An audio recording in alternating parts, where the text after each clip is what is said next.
কোরবানি করার আগে চারটি বিষয় আমরা মাথায় রাখবো। বলেন কয়টি?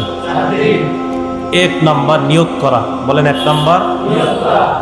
দুই নম্বর, আমরা যারা কোরবানি করব হালাল টাকা দিয়ে কোরবানি করব। কি টাকা দিয়ে? তিন নম্বর, শরীয়ত মোতাবেক কোরবানি করব। শরীয়ত মোতাবেক, আপনি মন মতো, মানে শরীয়ত বলছে বিসমিল্লাহ বলতে, আল্লাহু আকবার বলতে, দোয়া পড়তে, না আপনি কইলেন আমি পড়বো না, কি হইছে না পড়লে, এরকম না। শরীয়ত যেভাবে বলছে ওভাবে। চার নম্বর, আমরা কোরবানি যখন করব কাউকে দেখানোর জন্য করব না, আমি আল্লাহর জন্য করতেছি, ব্যাস। কয়টা কথা? এক নম্বর নিয়ত শুদ্ধ, দুই নম্বর হালাল টাকা, তিন নম্বর মোতাবেক, চার নম্বর কাউকে দেখানোর জন্য না। এক নম্বর নিয়ত শুদ্ধ করা। সহিহ বুখারীর শুরু হাদিস, ক্বালা রাসূলুল্লাহ সাল্লাল্লাহু আলাইহি ওয়াসাল্লাম, ওমর ইবনুল খাত্তাব রাদিয়াল্লাহু তাআলা আনহুর বর্ণনা, রাসূলুল্লাহ সাল্লাল্লাহু আলাইহি সাল্লাম বলেন, ইন্নামাল আ'মালু বিন্নিয়াত। আমলের প্রতিদান নির্ভর করে নিয়তের উপর। আমলের প্রতিদান নির্ভর করে কিসের উপর? পরিশুদ্ধ নিয়তের উপর আমলের প্রতিদান নির্ভর করে। এজন্য মনে রাখবেন, কোরবানির আগে প্রথম শর্ত নিয়ত শুদ্ধ করা। নিয়ত কি করা? শুদ্ধ করা। তাই শরীকে কোরবানি দিতে খুব সতর্কতা অবলম্বন করা। চারজন শরীকে দিচ্ছেন, তিনজন দিচ্ছেন, একজনের নিয়তে যদি ঝামেলা হয়, হ্যাঁ, সর্বনাশ হয়ে যাবে। পারেন একা দেন, না পারলে শরীকে দেন, বাকি শরীক যাদেরকে নিবেন তাদের যেন নিয়তটা শুদ্ধ থাকে। একা দিলে একটা লাভ হইলো, নিয়ত ভালো হইলে এটা আপনি জানেন, খারাপ হলে এটা আপনি জানেন, আর কেউ জানবে না। টাকা হালাল কিনা এটা আপনি জানেন, আর টাকা হারাম কিনা এটা আপনি জানেন। যা হবার সব আপনার একার হবে। আর চার পাঁচ জনে দিলে একজনের অর্থ যদি হারাম হয় তাহলে বাকিদের ওই কোরবানির মধ্যে ঝামেলা হয়ে যাবে। কথা বুঝে আসছে? এই জন্য শরীক নির্বাচনে খুব সতর্কতা অবলম্বন করা। শরীক যিনি হবেন তার ইনকামটা যেন হালাল হয়, এই বিষয়গুলা খুব লক্ষ্য রাখা। আল্লাহ কথাগুলা বুঝার তৌফিক দান করেন। শরীকে কোরবানি দেওয়া জায়েজ আছে। তিরমিজি শরীফের 1502 নম্বর হাদিসের বর্ণনা, আন জাবির ইবনে আব্দুল্লাহ রাদিয়াল্লাহু তাআলা আনহু قال نحرنا مع رسول الله صلى الله عليه وسلم عام الحديبية البدنة عن 7 والبقرة عن 7। জাবির ইবনে আব্দুল্লাহ রাদিয়াল্লাহু তাআলা আনহু বলেন, হুদাইবিয়া যুদ্ধের দিন আমরা রসুলের সাথে কোরবানি করেছি। 7 জনের পক্ষ থেকে একটা ওট জবাই করেছি, 7 জনের পক্ষ থেকে গরু জবাই করেছি। 7 জনের পক্ষ থেকে ওট জবাই করছি, 7 জনের পক্ষ থেকে গরু। তিরমিজি শরীফের 1502 নম্বর হাদিস। 1490 এর পরে সব কোরবানির ব্যাপারে হাদিসগুলা 1490, 91, 92, 1501, 2, 3 তিরমিজির সব কোরবানির ব্যাপারে। মুসলিম শরীফে বর্ণনা আছে, একই সাহাবীর বর্ণনা, জাবির ইবনে আব্দুল্লাহর বর্ণনা। তিনি বলেন, আমরা কোরবানি করেছি, আমরা ওট 7 জনের পক্ষ থেকে করেছি, গরু 7 জনের পক্ষ থেকে করেছি। তো যাই হোক, শরীকে কোরবানি দিতে সতর্কতা অবলম্বন করা। আমার শরীক যিনি হবেন তিনি যেন হালাল ইনকাম করেন, উপার্জন করেন, এই বিষয়গুলোর প্রতি আমরা অবশ্যই খেয়াল রাখবো। তা আসেন, এক নাম্বার নিয়ত শুদ্ধ করা। শরীক যিনি হবেন তারও যেন নিয়তগুলা শুদ্ধ হবে। নাসাই শরীফের 3140 নম্বর হাদিসের বর্ণনা, ক্বালা রাসূলুল্লাহ সাল্লাল্লাহু আলাইহি ওয়াসাল্লাম, ইন্নাল্লাহা লা ইয়াকবালু মিনাল আমালি ইল্লা মা কানা লাহু খালিসা। আল্লাহ রব্বুল আলামিন ওই ব্যক্তির আমল কবুল করেন না যে আমলটা একমাত্র আল্লাহর জন্য না হবে। যে আমলটা একমাত্র আল্লাহর জন্য কি হবে বলেন? না হবে, এটা আল্লাহ তার জন্য কবুল করেন না। তাহলে বলেন তো, কোরবানির ক্ষেত্রে এক নাম্বার কি করা? নিয়ত শুদ্ধ করা। সূরা হজের 37 নম্বর আয়াত, আল্লাহ বলেন, লা ইয়ানালুল্লাহা লুহুমুহা ওয়ালা দিমাউহা। আল্লাহর কাছে গোশত যায় না, রক্ত যায় না, ওয়ালাকিন ইয়ানালুহুত তাকওয়া মিনকুম। তোমাদের তাকওয়া, অন্তরে কার কি পরিমাণ ভয়, নিয়ত কতটুকু শুদ্ধ, আল্লাহর জন্য কোরবানি করছি কিনা, এটাই আল্লাহর কাছে যায়। আল্লাহর কাছে আমাদের তাকওয়া যায় বলেই তো আল্লাহ মায়া করে কোরবানির গোশত আমাদেরকে খাওয়ায়। গোশত কারা খায়? আমরা খাই না? তো কোরবানি করলাম কার জন্য? আল্লাহ আমাদের খাওয়ায়। সুবহানাল্লাহ। কেন? আল্লাহ তো আমাদের থেকে রক্ত, গোশত এটা চায় না, আল্লাহ চায় নিয়তটা ঠিক কিনা। মনে থাকবে তো ইনশাআল্লাহ? قال رسول الله صلى الله عليه وسلم ثلاث لا يضل عليهن قلب رجل مؤمن। 3 ক্ষেত্রে মুমিনের অন্তর খেয়ানত করতে পারে না। বলেন কয় ক্ষেত্রে? 1 নাম্বার, ইখলাসুল আমালি লিল্লাহ। সব আমল মুমিন আল্লাহর জন্য করবে, এই ক্ষেত্রে মুমিনের কলব খেয়ানত করতে পারে না। এই জন্য আল্লাহ শিখিয়ে দিছে, আপনি বলেন আমার নামাজ, আমার কোরবানি, আমার হজ, আমার যাকাত, আমার ইবাদত সব কিছু একমাত্র আল্লাহর জন্য, এটা আপনি বলেন। কারণ মুমিন আমলের ক্ষেত্রে খেয়ানত করবে না, মুমিনের কলব কখনো খেয়ানত করতে পারে না। এই গেল 1 নাম্বার কথা, নিয়ত শুদ্ধ করা। 2 নাম্বার, হালাল টাকায় কোরবানি দেওয়া। বলেন কি টাকায় কোরবানি দেওয়া? হালাল টাকায় কোরবানি দেওয়া। এই কথাটা মনে রাখতে হবে। রাসূলুল্লাহ সাল্লাল্লাহু আলাইহি ওয়াসাল্লাম, রাসূলুল্লাহ সাল্লাল্লাহু আলাইহি ওয়াসাল্লাম বলেন, আমার উম্মতের উপর এমন একটা সময় আসবে, লা ইউবালিল মারউ মা আখাযা মিনহু আমিনাল হালালি আও মিনাল হারাম।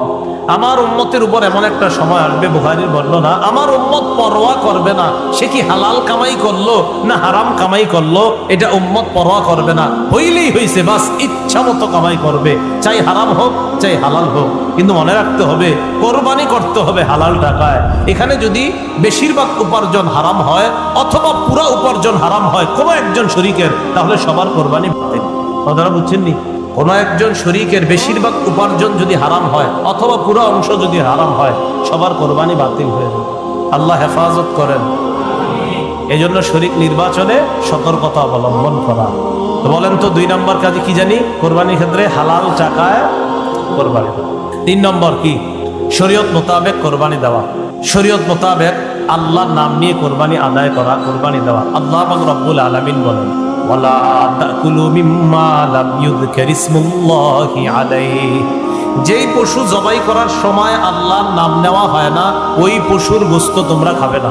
যেই পশু জবাই করার সময় আল্লাহর নাম নেওয়া হয় না, ওই পশুর গোশত তোমরা খাবে না। অন্য আয়াতে আল্লাহ বলেন, ফাকুলু মিম্মা যুকিরা ইসমুল্লাহি আলাইহি। ওই পশুর গোশত তোমরা খাও যেই পশু জবাই করার সময় আল্লাহর নাম নেওয়া হয়। তাহলে যেই পশু জবাই করার সময় আল্লাহর নাম নেওয়া হয় এটা খাও, যেই পশু জবাই করার সময় আল্লাহর নাম নেওয়া হয় না এটা তোমরা খাবে না। তো আল্লাহর নাম নেওয়া, শরীয়ত মোতাবেক কোরবানি করা। কোরবানি করতে গিয়ে কোনো ধরনের বেদাতি কর্মকাণ্ড যেন না হয়। যেমন পশু কিনছেন, এখনো 10 দিন বাকি কোরবানি, বা 5 দিন বাকি, বা 3 দিন বাকি, ওই মুহূর্তে আপনারা অনেক মানুষ কত রং বেরঙের তামাশা করে পশুরি নিয়ে, এই করতে হয় সেই করতে হয়। বেচারার জবান থাকলে মনে হয় বলতো, আমার একটু মাফ করো, এত কিছু করো কাম। কোন ধরনের বেদাত যেন অনুপ্রবেশ না করে। মনে রাখবেন, সব বেদাতের মূলে থাকে জাল বর্ণনা। কি বললাম? সব বেদাতের মূল হয় জাল বর্ণনা। এই জাল বর্ণনা হয় সমস্ত বেদাতীদের প্রথম হাতিয়ার জাল বর্ণনা। একটা জাল বর্ণনা ফিট করবে, এটা হবে বেদাতের প্রধান হাতিয়ার। বেদাতের কোনো অনুপ্রবেশ করানো যাবে না, শরীয়ত মোতাবেক কোরবানি করা। সহিহ বুখারীর বর্ণনা 2697 নম্বর হাদিস, আম্মা জান আয়েশা সিদ্দিকা রাদিয়াল্লাহু তাআলা আনহার বর্ণনা, قال رسول الله صلى الله عليه وسلم من احدث في امرنا هذا ما ليس منه فهو رد। রাসূলুল্লাহ সাল্লাল্লাহু আলাইহি সাল্লাম বলেন, আমাদের ইসলাম ধর্মের মধ্যে, ইসলামের এই শরীয়তের মধ্যে কেউ যদি ইবাদতের নামে সওয়াবের আশায় নতুন কিছু আবিষ্কার করে, বলেন ইসলাম, বলেন সবাই, ইসলামের মধ্যে ইবাদতের নামে সওয়াবের আশায় নতুন কিছু আবিষ্কার করে, এটা বেদাত। এটা কি? ফাহুয়া রাদ্দুন, এটা প্রত্যাখ্যান করা হবে। ইমাম মালিক রাহমাতুল্লাহি আলাইহি বলেন, মান ইবতাদা ফিল ইসলামি বিদআতান ইয়ারাহা হাসানা ফাকাদ জাআমা আন্না মুহাম্মাদান ক্বাদ খানা রিসালা। ইমাম মালিক বলেন, কোন ব্যক্তি যদি ইসলামের মধ্যে নতুন কিছু বানায় আর এটারে যদি সে উত্তম মনে করে, এটা নতুন প্রথা চালু করছে এবং এটারে সে উত্তম মনে করে, সে কেমন যেন মনে করে যে মুহাম্মদ সাল্লাল্লাহু আলাইহি ওয়াসাল্লাম নবুয়তের দায়িত্ব পালনে ত্রুটি করেছেন। নবী ত্রুটি করছে? কোন নবী কি পরিপূর্ণ দিন রেখে গেছে কিনা বলেন? তো এখন যদি ইসলামের মধ্যে সওয়াবের আশায় ইবাদতের নামে নতুন কিছু অনুপ্রবেশ করায়, এর অর্থ হলো নবী পুরোপুরি রেখে যাইতে পারে নাই, তাই আমি নতুন একটা বানাইছি।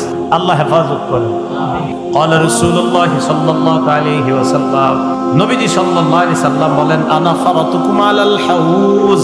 আমি হাউজে কাউসারের পারে দাঁড়িয়ে থাকবো। হাউজে কাউসারের পারে যখন আমি দাঁড়িয়ে থাকবো, তখন আমার সামনে আমার উম্মত যাবে। মান মাররা আলাইয়া শারিবা, আমার উম্মত আমার সামনে দিয়ে যাবে যাওয়ার সময় পানি পান করবে। ওয়ামান শারিবা লাম ইয়াজমা আবাদা, আমার উম্মতের কেউ যদি হাউজে কাউসারের পানি পান করে সে আর পিপাসার্ত হবে না।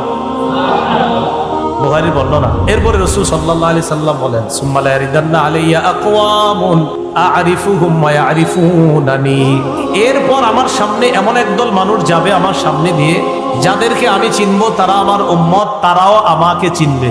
আমি তাদেরকে পানি পান করাইতে চাইবো। সুম্মা ইউহালু বাইনি ওয়া বাইনাহুম, আমার মাঝে আর তাদের মাঝে প্রতিবন্ধকতা সৃষ্টি করা হবে।